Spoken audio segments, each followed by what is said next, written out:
어떤 교회의 성도들이 다른 성도들과 관계에서 문제가 생기면 입을 다물고 기도하는 전통이 있다는 얘기를 들은 적이 있습니다. 섣불리 판단에 말하거나 다른 사람을 비방하기를 멈추고 모든 문제의 답이 되시는 예수님 앞에 나가 기도할 때 예수님이 모든 문제를 해결해 주심을 수십 년 동안 경험해 왔다고 합니다. 때로 우리는 다른 사람 비방하기를 너무나 쉽게 생각합니다. 그 사람이 잘못했으니 당연한 결과라고 생각하기도 합니다. 그러나 우리 자신이 얼마나 비방받을 거리가 많은 사람인지 기억해야 합니다. 주님이 은혜로 가려주지 않으셨더라면 우리는 모두 엄청난 창피를 면하기 어려울 것입니다. 수치를 가려주신 예수님이 지금 우리 안에 계십니다. 그 예수님을 생각한다면 결코 다른 이들을 쉽게 비방할 수 없을 것입니다. 아멘. 질문도 같이 읽겠습니다. 다른 사람을 비방하는 말을 한 적이 있습니까? 예수님이 그 모습을 바라보며 어떤 생각을 하셨을지 곰곰이 생각해 봅시다. 아멘. 네, 오늘 디도서 3장 말씀을 보시면 사도 바울이 이 그레데 지역에 있는 교회 성도들을 향해서 아무도 함부로 비방하지 않도록 하라, 이런 권면의 말씀을 합니다. 그러니까 다른 사람에 대해서 함부로 비방하지 않도록 가르칠 것을 권면하고 있는데요. 오늘 본문에서 사도 바울이 그 비방의 대상을 누구로 이야기하냐면 1절에 통치자들과 권세 잡은 자들에게 복종하며 순종하며 모든 선한 일을 행하기를 준비하게 하라, 이런 말씀을 합니다. 이 통치자들, 권세자들은 당시 교회 지도자들이 아니라 세상 지도자들을 말하는 거거든요. 그런데 초대교회 당시에 이 세상 지도자들이 어떤 사람들이냐면 뭐 유럽을 비롯한 소아시아 지역을 점령하고 있던 로마 군사들, 군인들을 말합니다.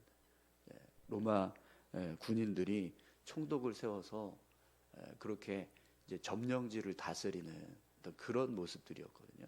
그리고 그들과 결탁해서 권력을 잡은 사람들, 그런 사람들이 주로 통치자들, 권세자들이었습니다.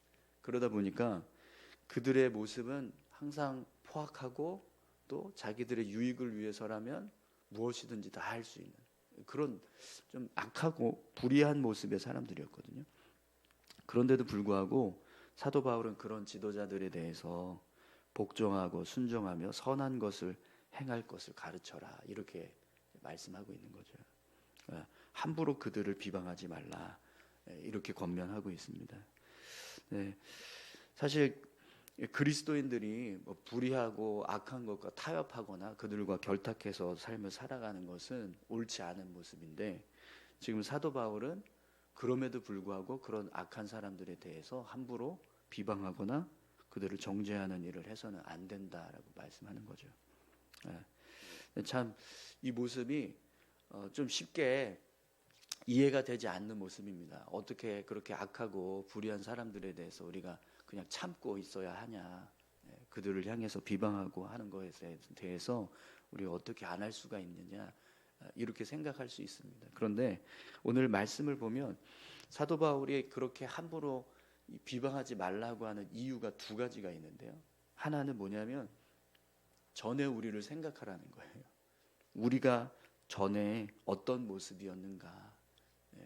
오늘 본문에도 보면 사도 바울이 우리도 3절에 우리도 전에는 어리석은 자요, 순종하지 않는 자요, 속은 자요, 여러 가지 정욕과 행락에 노릇한 자요, 악독과 투기를 일삼은 자요, 가증한 자, 가증스러운 자요, 피차 미워한 자였으나, 이렇게 말씀합니다. 그러니까 우리도 전에, 예수 믿기 전에 우리도 이랬다, 우리도 그랬다, 이렇게 말씀하는 거죠.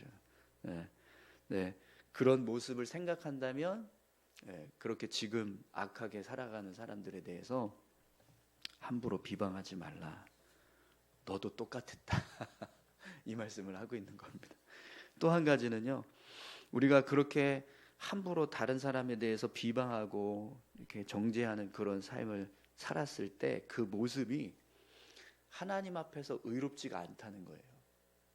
우리가 하나님 앞에서 의로운 자로 온전히 서서 이제 영생의 소망을 따라 상속자가 되어야 하는데, 이렇게 누군가를 비방하고 또 막 이렇게 정죄하는 그런 일들을 하게 되면 결국 그 모습이 우리를 악하게 만든다는 거예요, 하나님 앞에서. 그래서 우리도 하나님 앞에서 의로운 자로 서지 못하게 되는 일이 벌어질 수 있다라는 겁니다. 그렇기 때문에 우리가 하나님 앞에서 의로운 자로 서기 위해서 함부로 비방하거나 하는 일을 하지 않게 해야 한다, 이렇게 말씀하는 거죠. 여러분, 우리가 다른 사람들의 말을 이렇게 함부로 하게 되는 이유가 뭘까요? 우리 자신을 보지 못하고 늘 다른 사람을 봐서 그런 것 같습니다. 그러니까 우리 눈이 앞만 보고 있잖아요. 우리를 봐야 되는데 우리 눈이 다 자꾸 앞만 보니까, 그래서 다른 사람들만 보게 되니까 나는 보지 못하고 다른 사람들만 보다가 그들의 잘못된 모습에 대해서 쉽게 말하게 되는 그런 일들이 벌어집니다. 그런데 내가 다른 사람을 보지 않고 나를 보기 시작하면 그때서부터 함부로 말하지 않게 된다는 거예요. 또 여러분, 우리가 다른 사람을 비난할 때요, 쾌감이 있어요. 쾌감. 다른 사람의 어떤 잘못에 대해서 막 지적하고 이야기하는 것에 대한 쾌감이 있습니다. 그걸 이제 도덕적 우월성이라고 하거든요.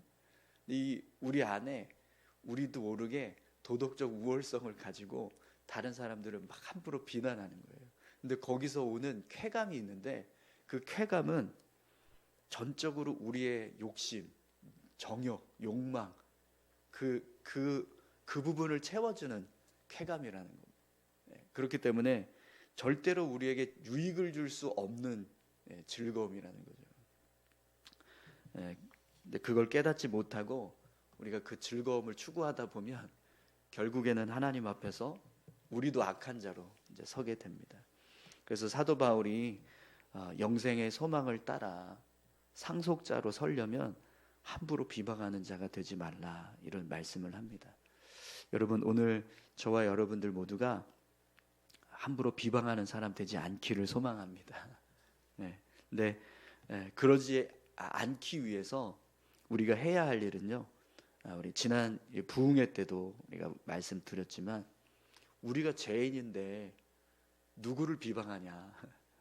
내가 그런 사람인데, 내가 제일 악한데 누가 악하다고 그렇게 함부로 이야기할 수 있겠냐? 여러분 기억나시죠? 네. 우리가 그렇게 내가 죄인이라는 사실을 인지하면, 그걸 기억하면 우리가요, 함부로 다른 사람에 대해서 말할 필요도 없습니다. 그리고 그냥 주님의 십자가 은혜로 구원받은 자지, 그러면서 우리가 삶을 살아가게 됩니다. 그러니까 내가 누구인가를 늘 생각해야 한다는 거죠. 그리고 또 하나님 앞에서 내가 은혜 가운데 온전히 서기를 소망합니다. 내 삶이 늘 하나님 보시기에 의롭고 선한 모습이 되기를 원합니다. 이렇게 우리가 삶을 살아가면 결국 다른 사람들 비방하거나 또 정죄하고 그런 악한 모습으로 서지 않게 된다는 겁니다. 오늘 저와 여러분들이 나를 생각하시고 그리고 내가 하나님 앞에서 의로운 자가 되겠다, 이 믿음의 고백을 가지고 살아가시기를 소망합니다. 그럴 때 하나님께서 우리를 더 선하게 주님 보시기에 합당한 모습으로 서게 하실 줄 믿습니다. 우리 다시 한번 말씀 함께 보도록 하겠습니다. 디도서 3장 우리 한 번 더 읽겠습니다. 제3장. 너는 그들로 하여금 통치자들과 권세 잡은 자들에게 복종하며 순종하며 모든 선한 일 행하기를 준비하게 하며 아무도 비방하지 말며 다투지 말며 관용하며 범사의 온유함을 모든 사람에게 나타낼 것을 기억하게 하라.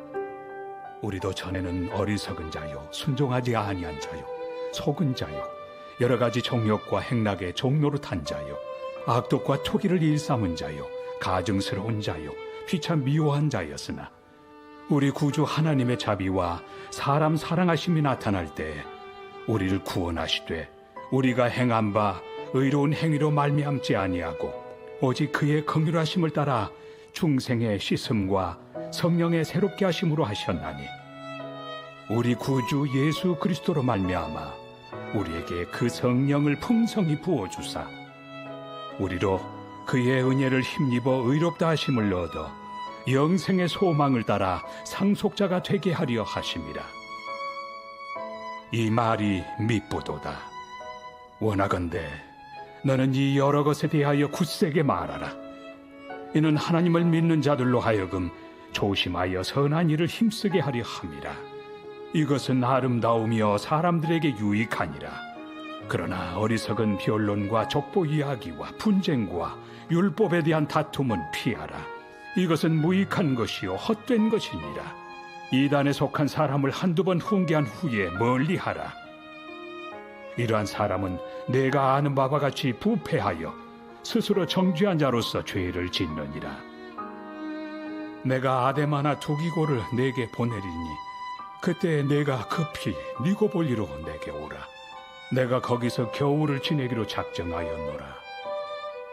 율법 교사 세나와 및 아볼로를 급히 먼저 보내어 그들로 부족함이 없게 하고 또 우리 사람들도 열매 없는 자가 되지 않게 하기 위하여 필요한 것을 준비하는 좋은 일에 힘쓰기를 배우게 하라. 나와 함께 있는 자가 다 내게 무난하니 믿음 안에서 우리를 사랑하는 자들에게 너도 무난하라. 은혜가 너희 무리에게 있을지어다. 아멘.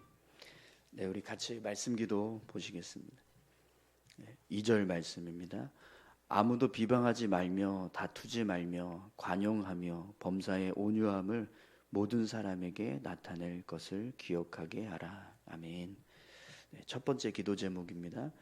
다른 이를 쉽게 판단하고 비난했던 것을 회개합니다. 다른 이의 허물보다 나의 허물을 먼저 보게 하소서.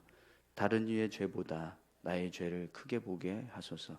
나의 허물을 가려주신 예수님을 기억하며 다른 이의 허물을 덮어주고 가려주는 삶을 살게 하소서. 아멘. 네. 5절 말씀입니다. 우리를 구원하시되 우리가 행한 바 의로운 행위로 말미암지 아니하고 오직 그의 긍휼하심을 따라 중생의 씻음과 성령의 새롭게 하심으로 하셨나니. 아멘. 두 번째 기도 제목입니다. 선교사들의 사역을 위해 기도합니다. 선교지마다 중생의 씻음과 성령의 새롭게 하시는 역사가 일어나게 하소서. 선교 사역을 지원하는 교회가 늘어나게 하시고 현지에서 선교사를 도울 현지인 동역자들이 일어나게 하소서. 선교사들의 가정을 안전하게 지켜 주소서. 아멘.